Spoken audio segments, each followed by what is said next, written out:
I said in my country, Julian, that journalism is dead.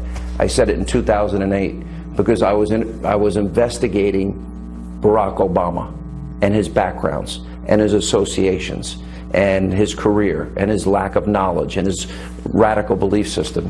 And everybody in the media ignored a lot of it.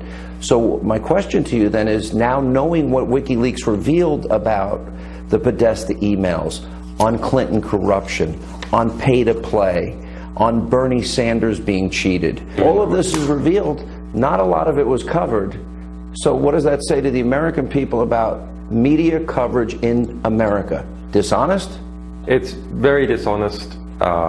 Corrupt is interesting. It depends on your definition. If you look at what we published in the Podesta email, if they're colluding with Hillary, that's not corrupt. It's an ethical corruption. They're not identifying it to their audiences. They claim that they're objective journalists. It's ethically corrupt. Corrupt by corruption also means something in law, which is that you're taking money in exchange. Okay. So I don't think that collusion. They're colluding, yeah. Okay, because they share her political agenda. Well, why else would they collude? Or they hate Donald Trump? I think that's an optimistic interpretation, that they share the political agenda. Well, explain that. It's more like, you rub my back, I'll rub yours. I'll give you, I'll give you information. You'll come to my, I'll invite you to my child's christening or our next big party, or do you know what I mean? We go to school or a state together. dinner. Yeah. So I think it's more, sadly, I think it's along those lines. But I look at this list of what WikiLeaks exposed for... Can I just go back to this media question?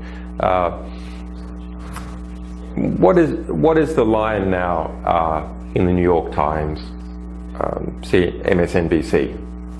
Okay. The line is that WikiLeaks changed the result of the election. Okay. And as editor of WikiLeaks, we're quite happy to have the credit for exposing the corruption and behavior that was occurring in that Clinton team, and the DNC fixing things in relation to Bernie Sanders. We're quite happy to accept that. Was that your motivation? Was your motivation to influence the election, or is your motivation, what is your motivation? Is it fidelity to truth? My motivation for maybe 20 years, but 10 years with WikiLeaks, has been to publish true information that is otherwise unsayable. So we're not in competition, if you like. You have no political agenda. That is a political agenda. We have no government corruption. It's not a party political agenda. It's a philosophical agenda.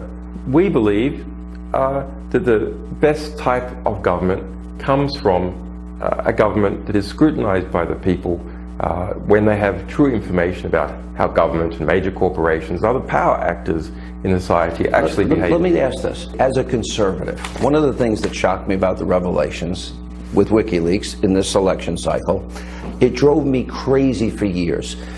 The narrative that would be used by the Democrats about conservatives like myself as Republicans are racist, that they're sexist, that they're homophobic, that they're misogynistic, Islamophobic, xenophobic, all those lines are used.